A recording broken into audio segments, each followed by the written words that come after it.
I transferred to Alpine Ridge after the incident in Trinity Bluff. My therapist said I needed a fresh start. Smaller town, slower pace, less stress. That was the idea, anyway. Alpine Ridge barely registers on most maps. Population 2,308. The kind of place where Main Street has a diner, a hardware store, and a post office all in one building. My first day on the force, the chief, an old-timer named Griggs, handed me the keys to a beat-up cruiser and a stapled packet of shift logs. I was expecting a welcome speech, maybe a quick rundown of the usual town trouble. Instead, he handed me a laminated card. No introduction.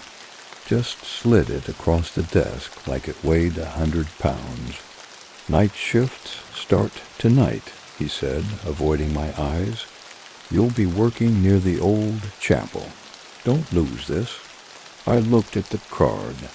7 rules, short, simple.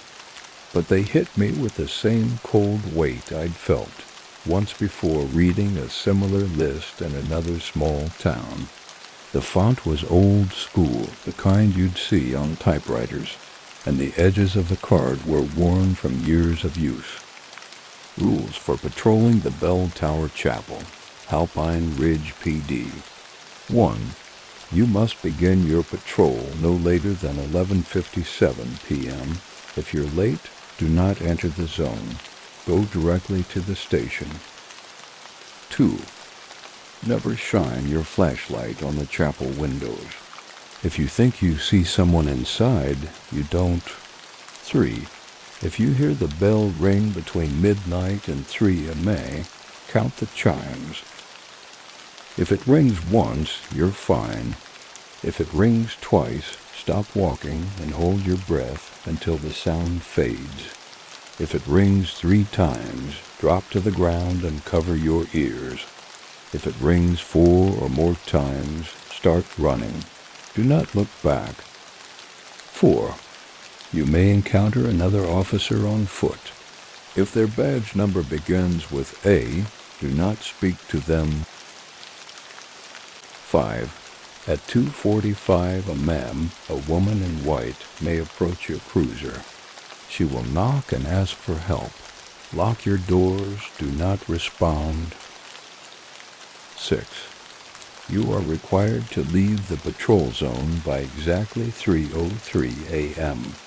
Failure to do so will result in administrative reassignment.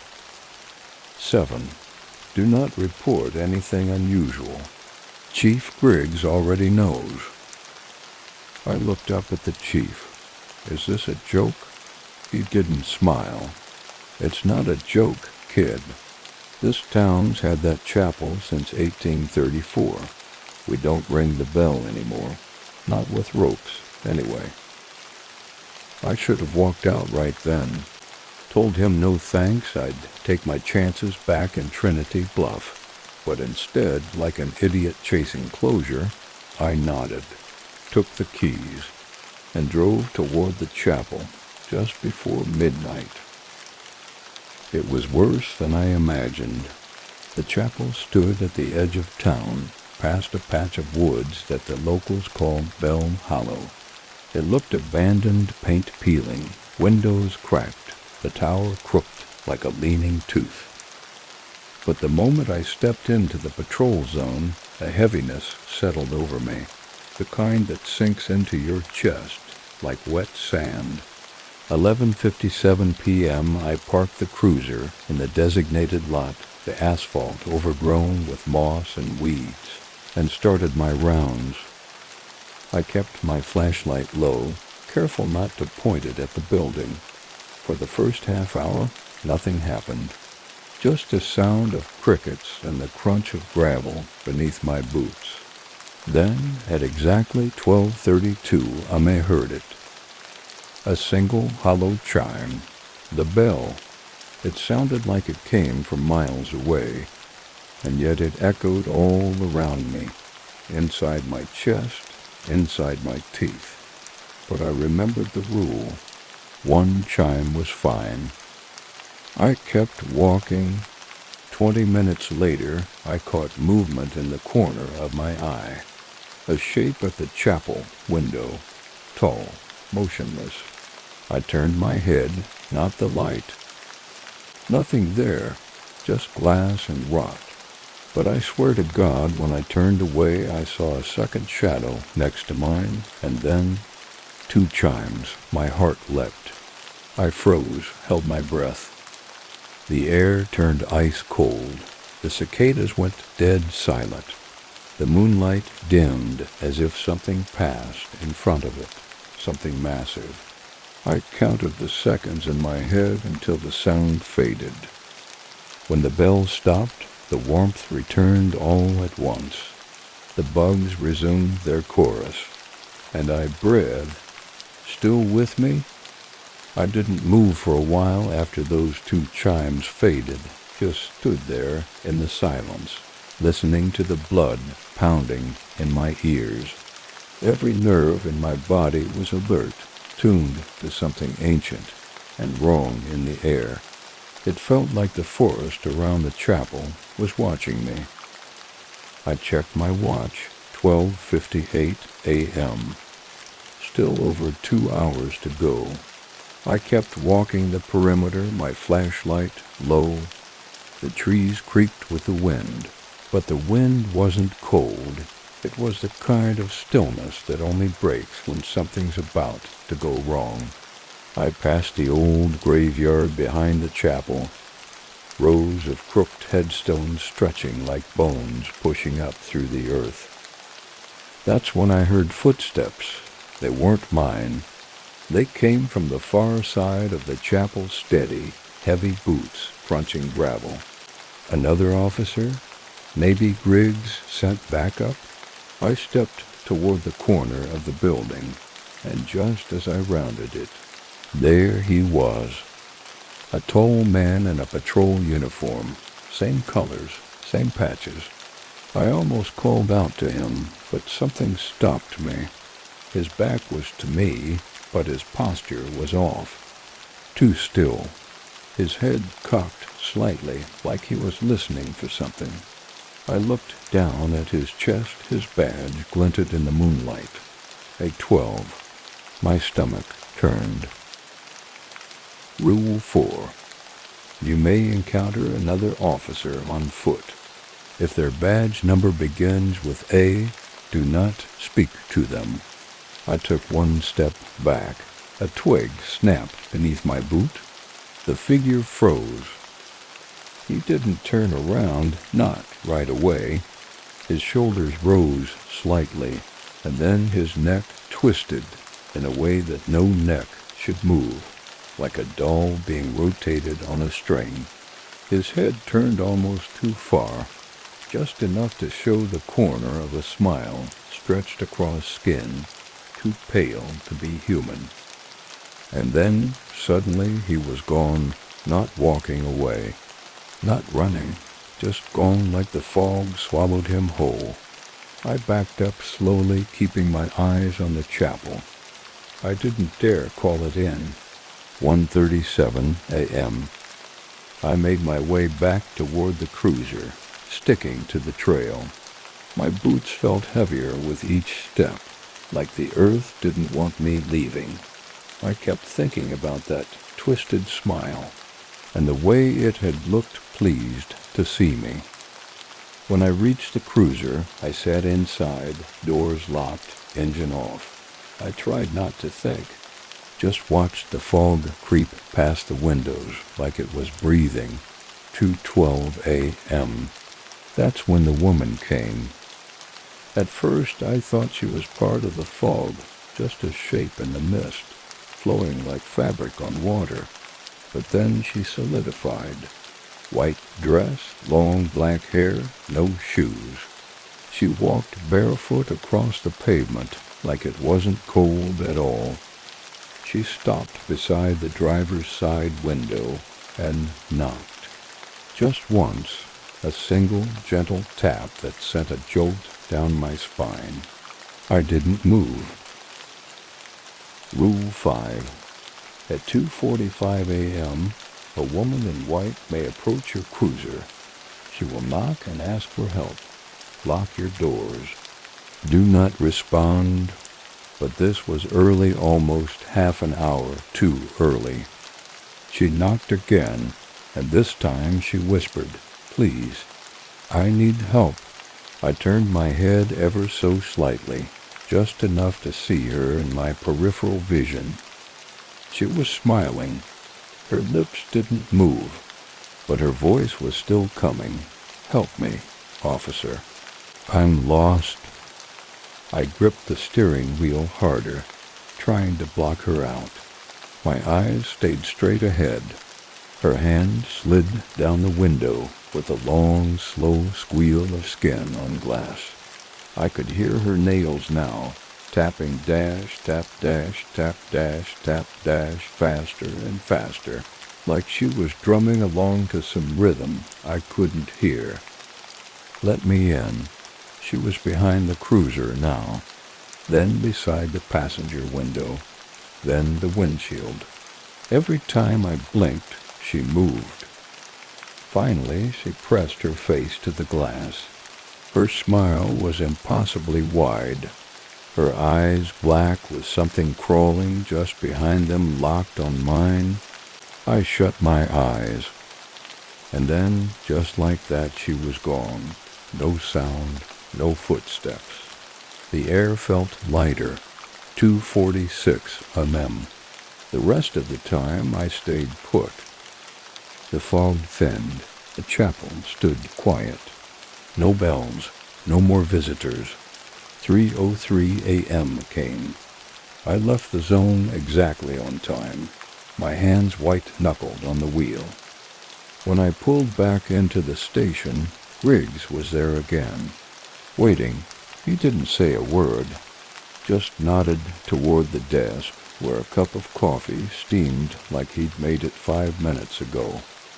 "You've got one more night," he said, and then he added, almost too quietly to hear, "They know you now." By the third night, I was different. Something about me had shifted, like I'd stepped sideways through a door that no one else could see, and left something of myself behind. Griggs didn't meet me when I came in. His desk was empty. Lights low. The only thing waiting was the folded paper on the locker room bench. Same yellowed edges. Same blocky handwriting. Except this time there was a new rule. Rule 7. If the bells ring 4 times, drive away and do not return. Not even to the station. Do not answer your phone. Do not look back. I stared at it for a long time.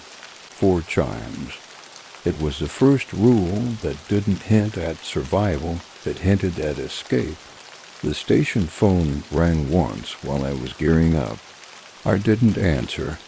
By 11:59 p.m., I was back in the cruiser, parked just outside the forced entrance that led to the chapel. The fog was already thick, heavier than the previous nights. It clung to the trees like cobwebs, dense enough to feel. Midnight struck. I started the car and drove toward the chapel, the headlights barely cutting through the white haze. The road wound tighter tonight. More bends than I remembered. More shadows between the trees. 1:11 a.m., that's when I heard the radio click on by itself. Static. Then, Daniel. Not my name. I'm not Daniel. But it said it again. "Daniel, please. Come in, it's urgent." The voice was familiar, the chief from my academy days. But I knew he was dead. Died 3 years back, cancer. I reached for the dial, but before I could switch it off, it laughed, not the voice, the radio, a dry, static-filled cackle that sounded like it came from behind my eyes. I yanked the volume knob. Silence. I passed the gates into the chapel clearing. Gravel crackled under the tires. The tower loomed above me, cloaked in fog so thick it looked like it was floating. The cruiser idled as I sat there, staring at it. 1:33 a.m., still no bells, still no visitors, until the knock came from inside the car. I jumped so hard I hit the roof with my head. I twisted around. The back seat was empty. I turned slowly back to the windshield. There was a man standing just beyond the headlights, half his face torn away. A badge on his chest read A03. He didn't move, didn't speak, just stood there, smiling, one hand casually resting on a severed stop sign like a cane. I blinked. He was gone. 2:06 men. The fog started to rise, this time curling up from the earth instead of drifting down from the trees. It spilled up from cracks in the gravel like something was breathing beneath the ground. And then the bells rang.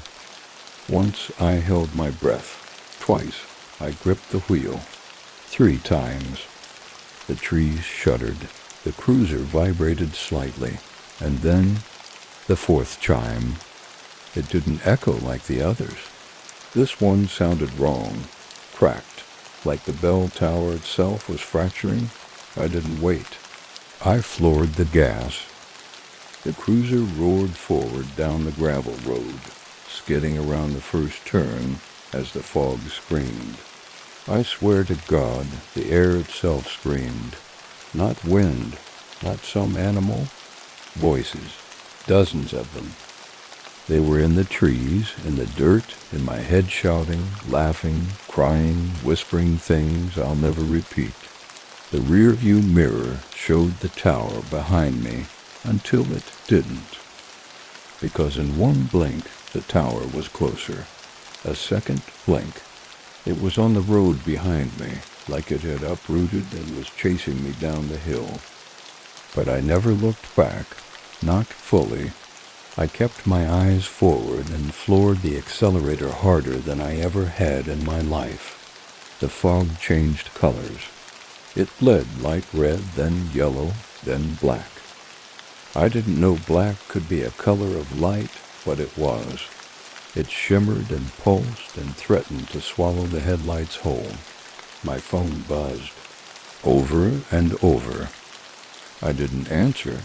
The bell tolled again. 5. I knew what the rules said. If it rings 4 times, leave. But it had rung 5. What did that mean? I kept driving. At the edge of the forest, the fog vanished all at once, like a curtain being dropped. The cruiser skidded onto paved road. The radio sparked back to life. Copped. Can anyone hear this? Officer, come in.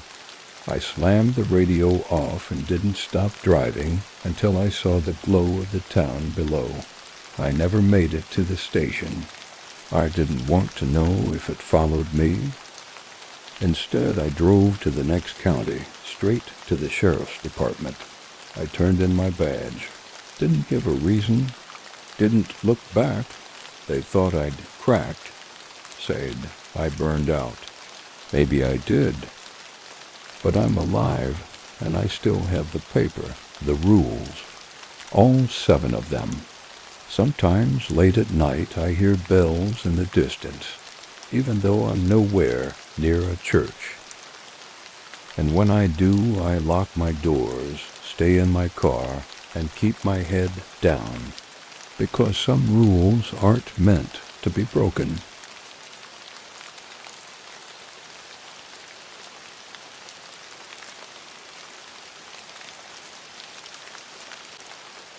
My name is Officer Grant Mallory, and I serve in the quiet mountain town of Black Pines, nestled up against the edge of the National Forest. Population maybe 2,100, if you count the summer cabin folks. The kind of place where everyone knows everyone, where busted tail light is the most action we usually see. Or at least it used to be. It started with the little things. missing pets. Lights seen deep in the forest where no one should be. Strange sounds on the wind that no one wanted to talk about in daylight. But around here, people are used to keeping their heads down. We mind our business until we can't. 3 weeks ago, I got a call from the dispatcher just after 9 p.m. A woman named Cassandra Brooks panicked, whispering that someone was walking around her property just outside town, right on the tree line. Said she'd seen him twice, but when her husband stepped outside with the shotgun, the man vanished into the trees. Nothing too strange. We get drunks stumbling through yards now and then. I drove out there, did a perimeter sweep, found nothing. But the woods, they felt off. Still, in a way that presses against your ears, makes your heart beat the loudest thing you hear.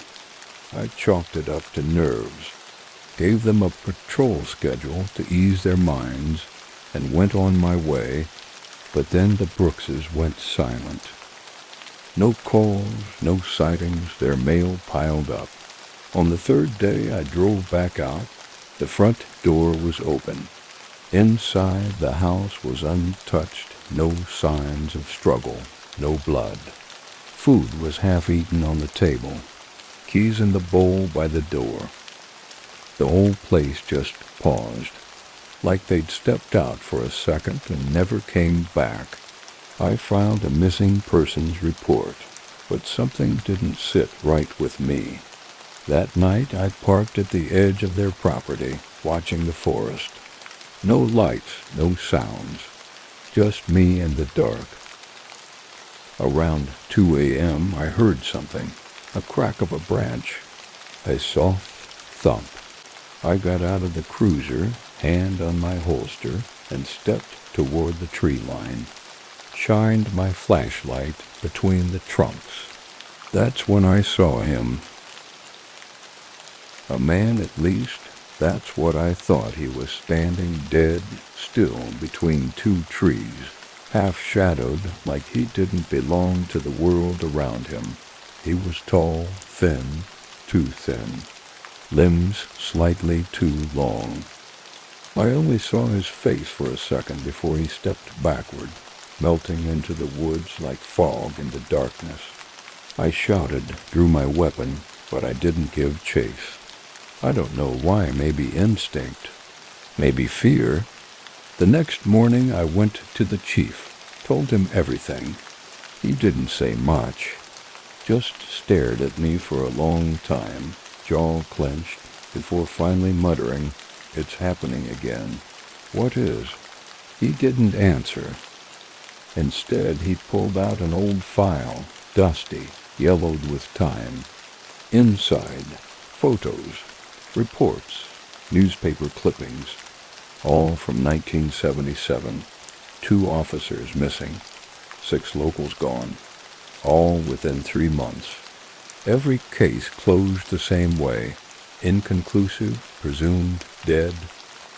All had one thing in common: sightings of someone standing still in the woods, watching.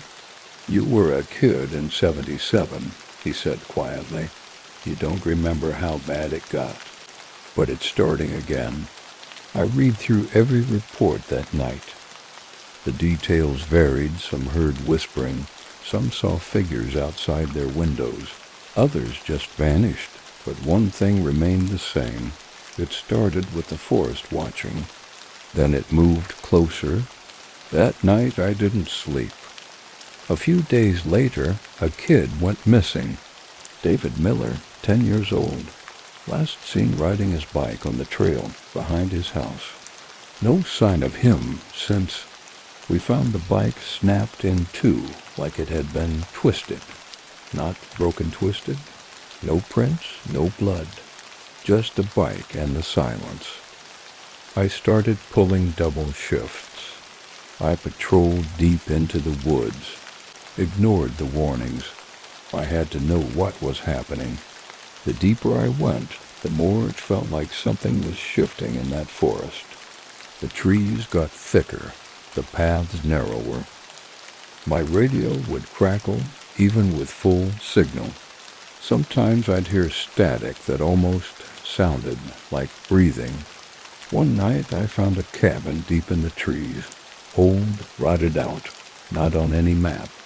Inside were symbols carved into the walls, into bones scattered across the floor, deer skulls, bird skeletons, and human teeth. That's when I knew this wasn't just folklore. Something was living in that forest, something old, something that waits. Last night I got a call from Cassandra Brooks' number, static, then whispering, then a child's voice. Officer Mallory, it's in the trees now. I haven't told the chief yet, because I know what comes next. And if it's happening again, I need to be ready. This town is my home, and I'm not leaving it to the thing that's hunting us, even if it means I vanish too. I slept maybe 3 hours that night. Dreams of tall shadows and flickering red eyes chased me through fevered sleep. When I woke, the light outside was gray and sickly, and the bird song that usually greeted the morning in black pines was absent. By noon, I was back at the station, running coffee through my system like it could wash away the feeling of dread. Felix was already there, pale and twitchy, flipping through old case files at his desk. He didn't look up when I walked in. "You see that thing too?" I asked. He nodded slowly. Last night, out by Hollow Bend, something moved like it wasn't meant to be seen, and when I pointed my spotlight at it, he trailed off. It didn't have a face, Amos, just skin, like wax melted wrong. I didn't know what to say.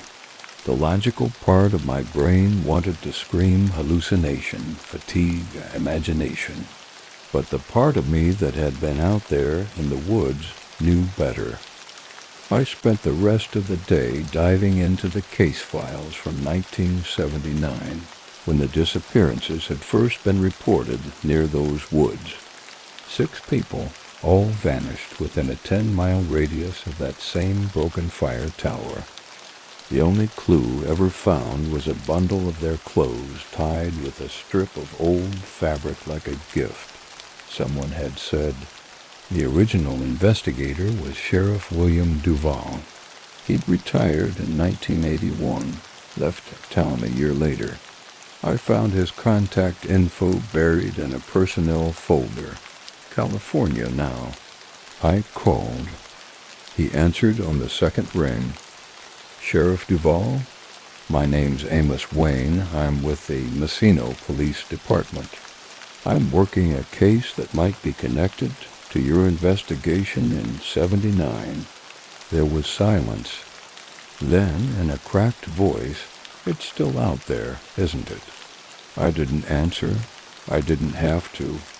"You found the fire tower, didn't you?" he said. I swallowed hard. "Yeah," he sighed. "It watches from that place. That tower's older than the mine. Hell, older than the town. Built by the settlers before they vanished, before it started showing up. What is it?" I asked. He didn't speak for a long moment. Then, I don't know. But it feeds on fear, on memory. It wears the faces of the ones you've lost, tries to lure you in, get you to come willingly. That's how it takes you. The phone crackled. "If it's back, you need to seal the tower. Close it off. Burn it if you have to, but don't go back. Not alone." I thanked him and hung up. Then I looked at Felix. He'd heard the whole thing. "You still have the keys to the evidence locker?" I asked. He nodded. "Get me some road flares and a can of gasoline." We waited until dusk. The forest swallowed us whole as we drove back down the logging road. The tower came into view just as the sun dipped behind the hills. The silhouette of it, skeletal and wrong against the sky, made my stomach turn. We didn't speak as we climbed. I carried the gas can. Felix took the flares. At the top, everything was just as I'd left it, except the mannequin was gone. Or maybe it had never been real to begin with. Just something wearing my daughter's face. I splashed the gas on the floorboards, over the walls, across the rusted railings. Felix struck the flare and hesitated. "You sure about this?" "No," I said, "but we can't let it keep whispering to people. Can't let it get stronger." He dropped the flare. The fire caught instantly. Smoke poured out from the cracks in the walls, orange light flickering against the trees like some ancient beacon. And then we heard it, a scream low and long and not human. It didn't come from the tower, but from somewhere deep in the woods, followed by a second and a third. Different voices, different tones, all crying out in unison. The tower groaned as flames devoured it. Something inside thrashed, pounding against the walls. The whole structure shook like it was trying to stand up and flee. We ran. By the time we reached the patrol car, the tower was a pillar of fire against the night, and the woods had gone still. Utterly, impossibly still. We didn't talk about it much after that. No one in town asked what we'd been doing up there. Maybe they didn't want to know.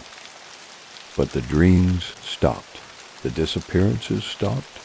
And the woods, while still eerie, still heavy felt. Emptier, like something had left. Felix quit the force 6 months later. Said he was moving to Montana to work construction. I wished him well, and we didn't stay in touch. Me? I'm still here, still on the force, still watching. Because I know these kinds of things don't die easy. And whatever watched from that tower, it had been here a long, long time. I only hope it doesn't come back. But if it does, I'll be ready.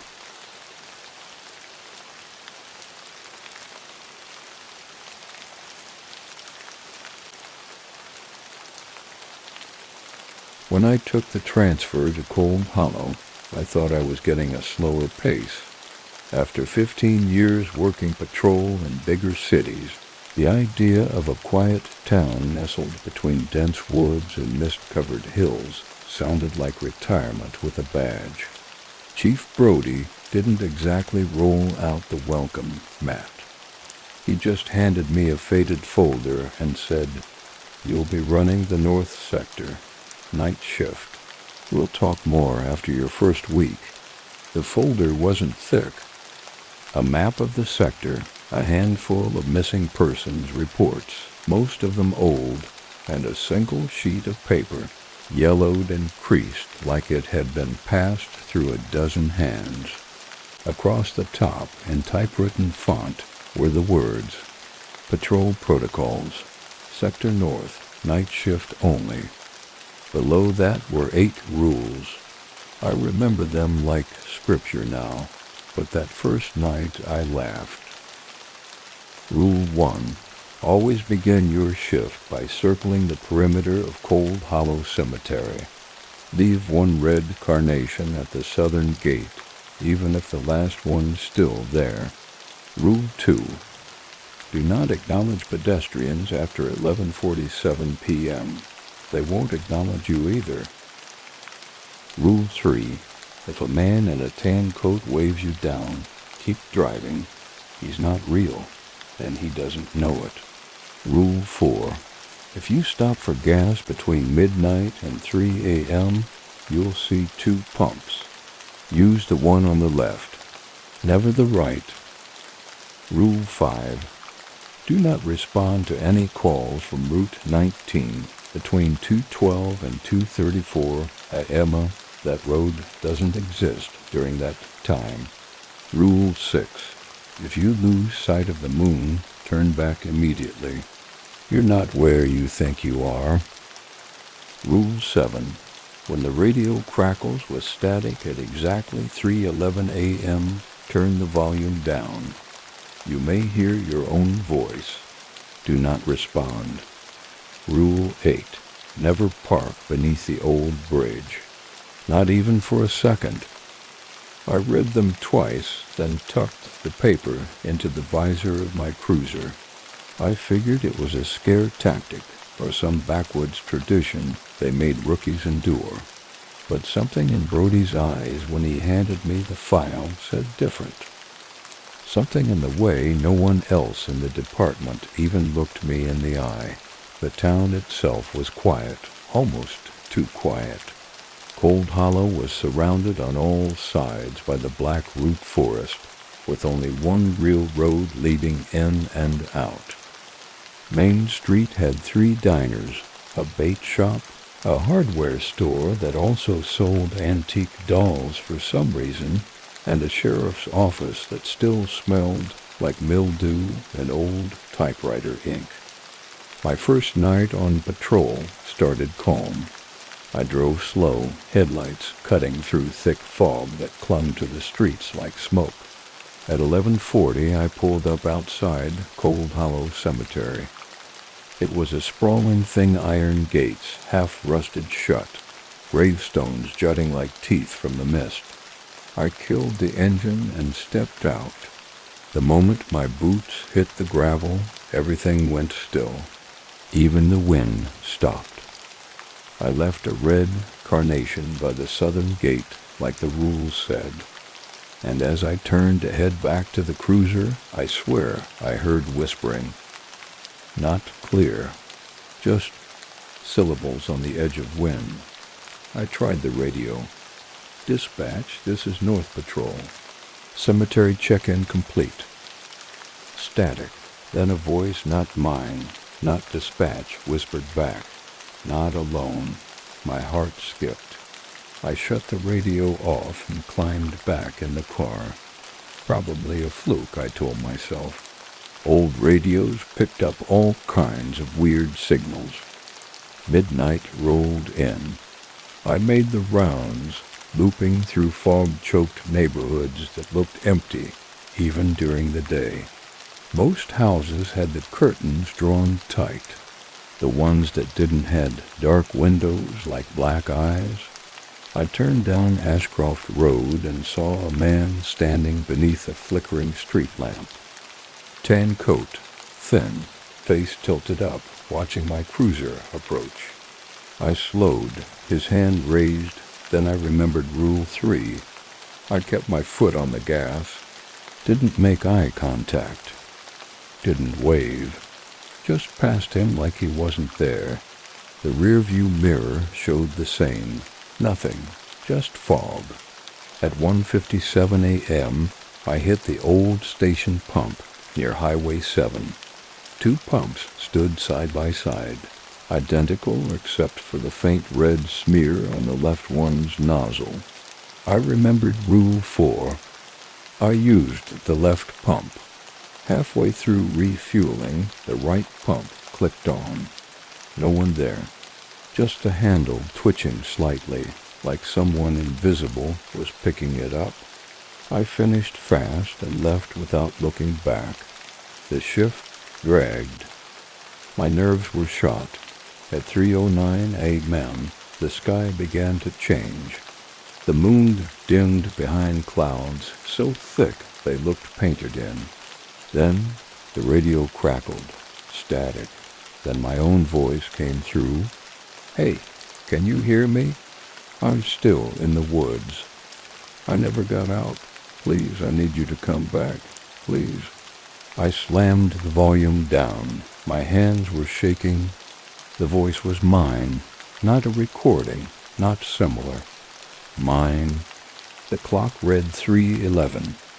That's when I realized I hadn't seen the moon since the pump station. I checked the map. I was on Route 19. That road doesn't exist between 212 and 234, but it was 312. I stopped the cruiser, heart hammering, unsure what was worse, that the road had reappeared or that I'd never left it. Then I saw the bridge, the old one, covered in moss, iron rivets rusted to bone. I was parked under it, and something was knocking from the trunk. I didn't move, didn't breathe, just stared ahead as the knocks grew louder, like something inside was trying to get out, or trying to switch places. The rest of the shift was a blur. I don't remember driving back, don't remember the sun rising, just remember walking into the station at dawn, pale and silent, while the chief nodded once and handed me a mug of coffee like it was nothing. "You followed the rules," he said. "You'll be fine. For now." The day after that first night didn't feel real. I slept until sunset and still woke up exhausted, like something had drained the marrow from my bones. My dreams had been a blur of fog and tapping sounds, of headlights cutting through endless woods, always chasing something just out of reach. At the station, no one asked how it went. Brody gave me a tight nod, like I'd passed some invisible threshold. Like I was no longer just a deputy, I was now part of whatever this place really was. Before I left for the shift, he handed me something, a small tarnished coin on a black leather cord. "You keep this in your pocket," he said quietly. "Left side only. If it ever gets hot, do not stop driving." "What is it?" He shook his head. "Don't ask. That's the thing about Cold Hollow. People don't explain. They warn." I started the shift as usual carnations at the cemetery, one more already wilting beside where I placed mine, whispering in the trees again, faint, like voices underwater. But the real trouble started around 2:20 a.m. when I got a call from dispatch. Not static, not my voice, just a clean, normal transmission.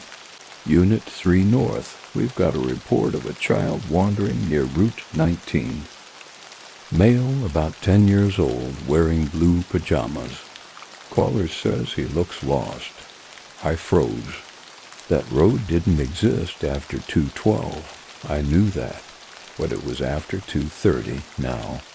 Technically safe. But I'd been down that road last night, and I hadn't come back the same. I hesitated. Then, against better judgment, I clicked the mic. 10-4, I'm en route. Route 19 looked different in the fog. The trees leaned in closer. The road itself had this warped quality, like it stretched longer the farther you drove. Then I saw him. A boy in blue pajamas, barefoot, standing just beyond the edge of the trees. His face was pale, too pale. I slowed the cruiser, rolled the window down an inch. "Hey there," I called. "You okay?" The boy didn't answer, just turned and walked deeper into the woods. And I followed. Rule 1. Stay in the car between midnight and 3:33 a.m. I broke that rule. I left the cruiser running, door ajar, flashlight in hand. Every part of me screamed to turn back, but I followed the small blue silhouette weaving through the trees. "Kid," I said, breath misting in the air, "you need help?" That's when the boy stopped and spoke without turning around. "I don't belong to this night." The flashlight flickered. My breath hitched. Then he vanished, gone like fog and high beams. I stumbled back to the car, skin crawling. The coin in my pocket had gone hot, not warm scalding. I barely managed to grab the wheel and tear out of there, gravel spinning under the tires. For the next hour, the fog followed me, thicker than I'd ever seen it. My headlights barely cut 10 feet ahead. Shapes danced in the corner's branches, maybe, or something else. I don't know. 3:11 a.m. came again. The radio crackled. I turned the volume down instinctively, but I still heard it. This time it wasn't my voice. It was my mom's. She'd been dead since I was 24, and the voice sounded just like her. Soft, warm, full of guilt. "Danny," she whispered, "I'm sorry for what I did. I didn't mean to leave. I didn't mean to hurt you." I shut the radio off, tightened my grip on the wheel, drove in silence, and then I saw the bridge again. No, not again, but this time I didn't stop. The coin in my pocket flared white hot. I kept driving. Faster. The bridge loomed. Something stood in the middle of it, a figure draped in long robes, arms outstretched like a scarecrow made of bone and sorrow. I didn't stop. I closed my eyes and drove through it. When I looked back, the bridge was gone. Not behind me. Just not there at all. Two pulled into the station lot as dawn broke. Sat there for 10 minutes before I had the nerve to shut the car off. Brody was waiting by the steps again. He didn't smile. "You followed the coin," he said. I nodded, still trembling. "You broke a rule," he added. "Don't do that again. The boy, he's not what he seems." I opened my mouth, but he was already walking back inside. No explanation, just more warnings, more silence. That's the thing about Cold Hollow. The night doesn't want you to understand it. It wants you to obey. And if you don't, it shows you things. Things that look like your family. Things that speak in your voice. Things that know you. Awesome. Let's bring it home. My third night on shift began before the sun had even set. I'd spent the day lying in bed, curtains drawn, unable to sleep. Not from noise or daylight, but from knowing that something was waiting for me out there again. I kept feeling that burning coin in my pocket, even though it had gone cold hours ago, like a phantom limb, like a warning that hadn't finished speaking yet. When I showed up to the station just after sunset, Brody was already there. He handed me a fresh set of keys. "You're taking Unit 7 tonight?" I looked at him. "Why?"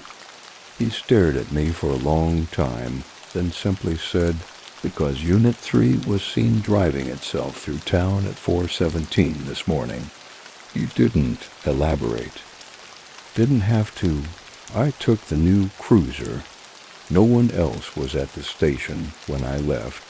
Just me, the fog, and the rules burning in the back of my head. Tonight felt heavier. The air tasted metallic. The trees along the edge of town were too still, too quiet, as if they were waiting, like breath held in a darkened room. 12:14 a.m. First call came through. Not dispatch, the radio. "Deputy Carter, this is Deputy Carter. Do you copy?" I didn't answer. I turned the radio off, just in case. The road seemed to shift under me as I drove. Street signs with no writing. Trees I swore I'd passed already. Every few minutes I'd glance at the rearview mirror and see faint shapes in the fog figures with two long limbs, heads cocked like birds. I didn't look directly at them. 1:39, the tapping started. This time, not on the window, from the trunk. I stopped the cruiser in the middle of Main Street, sat there, staring straight ahead, as something inside the trunk knocked once, twice, then again in a rhythm like it was spelling something out. I didn't move, didn't get out.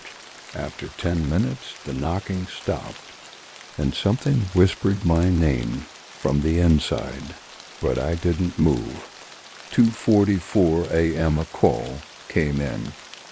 Static first, then a voice I recognized. It was Brody, but not from the station.